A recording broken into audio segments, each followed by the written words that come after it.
بسم الله الرحمن الرحيم. دروس اللغة العربية لغير الناطقين بها. الكتاب الثالث، الدرس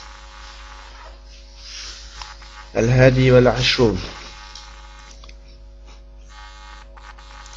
Amsa arkadaşlar, dersini başlaştığından ilgili dersimizdeki muhim noktalarını yeni bir süzüp ötüp ketayli.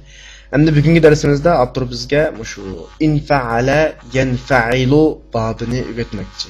Endi infa'ala yanfa'ilu babida fa'alaga hamzadan birisi, nundan birisi qo'shilib keladi. Buning turilish ahvoli tuandikicha bo'ladi.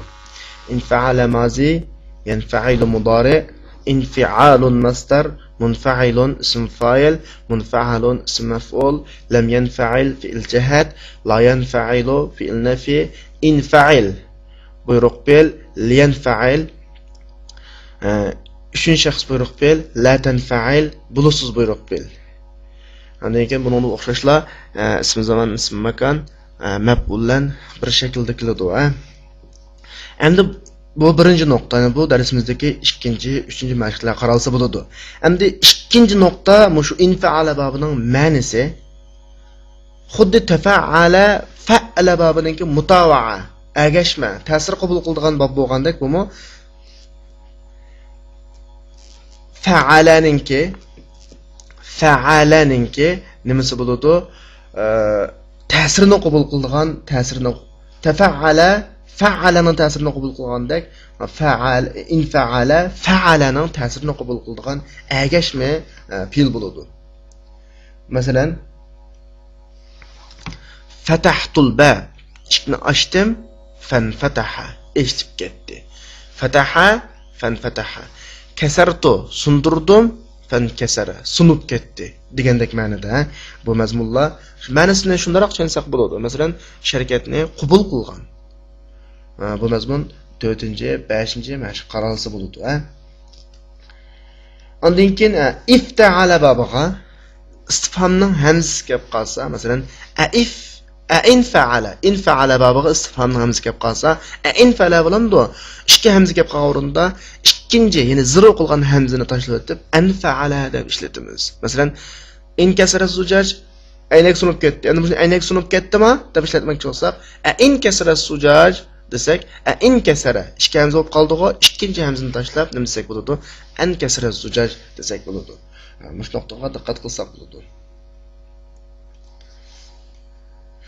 Bu kitobimizdagi 6-chi mashqlar qaralsa bo'ladi bu mazmunga.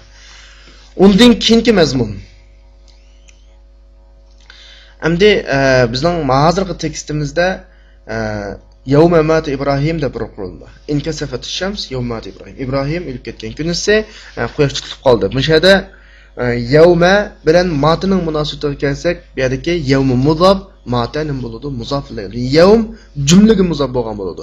Yawm jumlaga muzof bo'lgan vaqtida mu'rab bo'lsa-mi bo'ladi yoki mabni, zavarga mabni bo'lsa-mi bo'laveradi. Bu yerda yawmni muzof deymiz, matani muzof ilayhi deymiz. Bunda misollar Qur'oni Karimda intayin ko'p. Masalan, haza yawmu yanfa'us sadiqin sidquhum shurunda yawm muzof yanfa'us sadiqin sidquhum nima muzof ilayhi bo'ladi. Bu bir nuqta. Bu darsimizdagi 8-chi mashqlar qaralsa bo'ladi. Yani bir muhim nokta lavla. Endi lavlani biz harfu imtina' li vujud deymiz.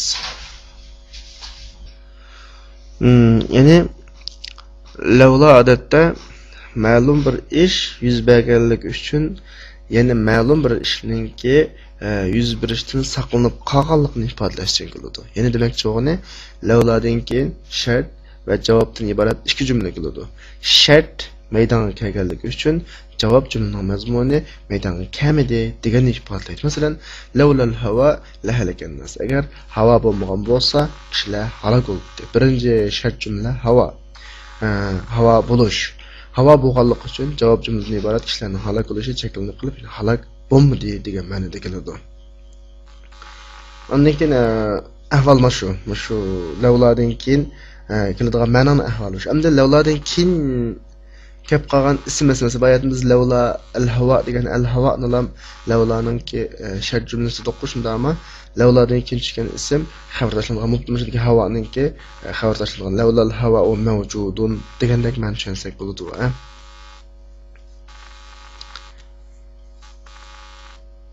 Ondan lavladan keyin inna o'zining ismi xabar bilan qo'shilib kelib qolsa, ism xabar bilan qo'shilib, lavlaning hammasining nimasi bo'ladi? Sharti hisoblanadi. Ondan lavlaning xabar javob jumlasiga lam bulishib qolgan vaqtida lam kirisi bo'ladi. Mush nuqta lavla munosabatlik nuqtalar. Ya'ni bu darsimizdagi 9-mashqqa qaralsa bo'ladi. Undan keyingi darsimizdagi mandaq bir qurilma bor. Men Ibrohimu hada degandagi hada deydigan bir qurilma bor. Bu o'rinda bu Ibrohim kim degan vaqtda haza Ibrohimning nimasi bo'ladi? Sifati bo'lsa bo'laveradi. Ismi shoratlar odatda ismi alamdan keyin yoki izofatlar ma'ruf bo'lgan ismdan keyin kelib qolsa, nima bo'ladi? Sifat bo'lsa bo'laveradi. Masalan, men Hamidun haza. Bu Hamid kim? Ya'ni Hamid degan bu kishi kim? Arini sa'ataka hada. Sening bu soatini men ko'rib boqay. Liman javozi safar haza. Bu pasport kimningki? Degandek shakllarda ismi ishorat xos ismdan keyin tushsa va izofat bilan ma'ruf bo'lgan, tunishliq bo'lgan ismdan keyin tushib qolsa, shu xos ismning yoki izofatlar ma'ruf bo'lgan ismning nimasi bo'ladi? Sifati bo'lsa bo'ladi. Undan keyingi bir nuqtaliq mazmun darsimizda limah deb bir dona so'z bor. Ya'ni limah degan so'z yoki oxirgi hani biz haysakdi, ya'ni to'xtashning has deymiz. Buning o'xshash holi Qur'oni Karimda ko'p. Masalan, va ma adraka mahiyya deke ya oxirgi hech qanday qanaqa zamir ha bo'lmasdan to'xtashning hasi deb ataladi.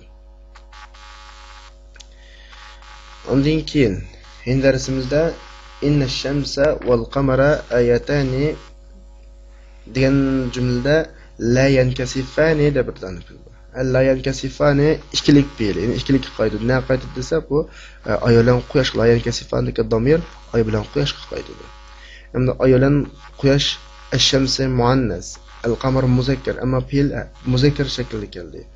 Bu qanday desa, odatda mushunga o'xshash taglib, ya'ni ikki narsaga fe'l keltirish to'g'ri kelib qoldi. Birisi erlik, birisi ayollik bo'lib qolsa, buningga birini-birininga qanaqa qilib deb g'alba qildirib, ya'ni birini-biriga kirgizib o'tib, bir asosda muomala qilsak, bir asos tizimni fe'l keltirsak bo'ladi. Masalan, ma'lumda asosli muzakkarni asos qilib turib, fe'l keltirsak bo'laveradi. Masalan, bir odam mening qizim, o'g'lim maktabda o'qiydi desa, qizi ayollik, o'g'li erlik pul taqozo qilishni taqozo qiladi. Bunday vaqtda shu erlikni asos qilib turib ham erlik shaklda yadrusani bil jami'a degan shaklda ishlatsa bo'laveradi. Buni o'qib tushungan bo'lsak, tekstga deyli, tekstni o'qib, tarjima qilib, tahlil qilib beray. الدرس الهادي والعشرون يجي برنج درس. هاتوا الدفاتر يا أخوان. الطلاب يسلمون الدفاتر. أنا لم أكتب الواجبات يا أستاذ. لما؟ انكسرت نظارتي فلا أستطيع أن أقرأ أو أكتب. عذرك مقبول. وأين دفترك يا معاوية؟ أنا أيضا لم أكتب. انكسرت نظارتك أيضا؟ لا، انقطعت الكهرباء في مهجئنا بعيد صلاة المغرب واستمر الانقطاع إلى منتصف الليل. ينفتح الباب ويدخل عدنان. لماذا تأخرت يا عدنان؟ انقلبت سيارة في الطريق، توقفت المرور. انقلبت سيارة؟ أين؟ في المنعطف الذي بعد الجسر. أسلم الركاب؟ نعم سلموا والحمد لله، لولا فضل الله عليهم لماتوا. كان الانقلاب عنيفا فقد انخلعت الأبواب وتكسر الزجاج. اقرأ الدرس يا تلحة.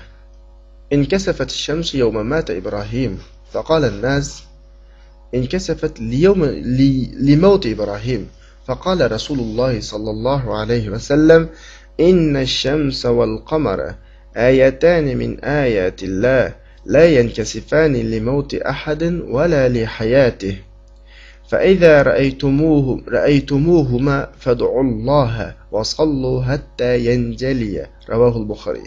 من إبراهيم هذا يا أستاذ؟ هو ابن النبي صلى الله عليه وسلم من مارية القبطية رضي الله عنها. الاسم إبراهيم غير منصرف هو؟ نعم. لما؟ لأنه علم أعجمي والعلم الأعجمي لا ينصرف.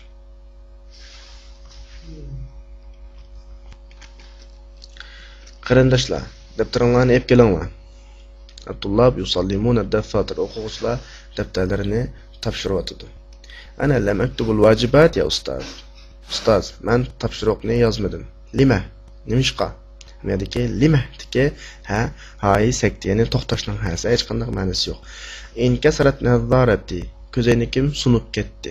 Inkasara infa'ala babidan. Fala astati'u an aqra'a aw aktuba. Men o'qib yozolmayman. Adruka maqbul.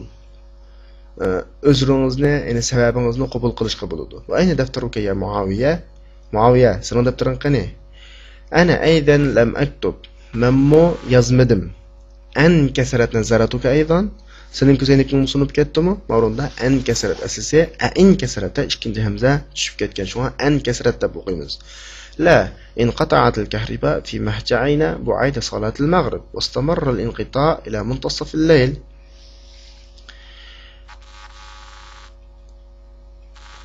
Tok bizning yatqimizda shamnamizdan kella uzilib ketdi. Inqata'a infa'ala babidin. Wastamarra al-inqita' ila muntasaf al-layl. Kechining tang'icha uzilish, kechining tang'icha davomlashadi. Inqita' infa'ala babin chiqqan infial masdar. ينفتح الباب ويدخل أدنان. eshik ochilib Adnan kiradi. Infataha yanfatihu yanfa'ilu babina. Lima ta'akhkharta ya Adnan? Adnan, nimishqa kechikding? Inqalabat sayyaratun fi at-tariq wa tawaqqafa al-murur. Yo'lda bir mashina o'rilib, qatnash to'xtab ketibdi. Inqalaba infa'ala babina. Anqalabat sayyara? Ayn mashina o'rilibdimi? Nada? Anqalabat asli inqalabat ikkinchi hamza ya'ni tushib ketgan. Fil mun'ataf alladhi bu'ayda al-jism ba'da al-jisr. Ko'rikdan keyingi aylanmada. Mun'ataf asli in'atafa yana hatifun chiqqan ismi maf'ul, ismi zaman, ismi makan ma'nosida. Ya'ni aylandi, aylanadigan o'rin degan gap, ya'ni aylanma. Asalim ar-rukkab, yo'lovchilar saqmi? Na'am, salimu. Ular saq. Valhamdulillah laula fadlullohi alayhim lamatu. Allohga shukr. Agar Allohning ularga fazli marhamati bo'lmagan bo'lsa, ular o'lgan bo'lardi. Mavrundagi lavla birinchi jumlani mavjud bo'lganligi uchun ikkinchi jumlaning cheklanishini ifodalaydi. Ya'ni Allohning fazli marhamati bo'lmagan bo'lsa, o'ldi. Ya'ni Allohning fazli marhamati bo'lganligi uchun o'lish yo'qolib qoldi, o'ldi demak. Kanal inqilab anifa. O'rilish qattiq bo'ldi, inqilob. Yani infial ölçümündeki mastar. Faqad khala'at al-abwab wa takasara az-zujaj. Eshiklar chiqib ketib, aynaklar sunib ketdi. Ya'ni aynak sunib ketdi. In khala'a chiqib ketdi. Khala'a bir narsani tatib chiqaribdi, elibdi. In khala'a elinib ketdi, sug'urilib ketdi, chiqib ketdi. Iqra darsa ya Talha darsni o'qi. Inkasafat ash-shams yawma mata Ibrahim. فقال الناس انكسفت لموت إبراهيم. إبراهيم ölüp ketken günüse quyosh tutildi. Inkasafa infa'ala babidan chiqqan pilla. Yawma mata İbrahim, yawma mudaf, mata İbrahim jumla mudaf ilay mabni. فقال الناس انكسفت اليوم لموت إبراهيم. Kishilar deyishdi, quyosh İbrahimning o'limi uchun tutildi deyishdi. Inkasafat o'xshashlar infa'ala babidan. فقال رسول الله صلى الله عليه وسلم. Peygamber aleyhisselam şunu olan mundaq dedi. İnne şemse vel kamera ayatan min ayatillah. Quyosh va oy Allohning alomatlaridan ikki alomatdir. La yankasifani li mauti ahadin va la li hayati. Bir odamning o'lguni va yoki bir odamning tirilgan hayoti uchun bu ikkisi tutilmaydi. Ana la yankasifan الشمس والقمر ikkisiga qaytadi, ammo ash-shams muannas, al-qamar muzakkar bo'lsa-mu taglib qilib bir-biriga kirgizib o'tib, har ikkalasiga muzakkar shaklda keltirdi. Biz bayatdan darsimizning oldida degandek. Fa iza ra'aytumuha fad'ullaha wa sallu hatta yanjali. Sizlar o ikkisining tutilganini ko'rsanglar, Allohga duo qilinglar, etilganga qadar namoz o'qinglar. Yanjaliya, ya'ni injala, yanjali, infa'ala, yanfa'ilu babini chiqqan naqs bil. Ravahul Buxoriy. Bu hadisni rivoyat qilgan. Man İbrahim haza ya ustaz? Ustaz, bu İbrahim kim o? Yani ki haza İbrahim denini xassimden kim kelgan? Haza İbrahimdan umsurudu, sübtuludu. Ve ibnun Nebi sallallahu aleyhi ve sellem min Mariyatul Qibtiyya radiyallahu anha. O Peygamber sallallahu ki Mariya Qibtiyya radiyallahu anha bo'lgan balasi. Al ismi İbrahim gayru musrif. Ve İbrahim degan isim gayru musrif ma'u? Naam. Lima? Nimishqa? Yani ki lima tiki ha haysakti, to'xtashning hansi. Li'annahu alamun a'jamiyyun, chunki u ajam xassim, ya'ni arab bo'lmagan xassim. Wal alamul a'jami ajam xassimla munsirif bo'lmaydi. La yansirifu insarafa yansirifdan chiqqan la yansirif. Va axiru da'wana alhamdulillahi robbil alamin.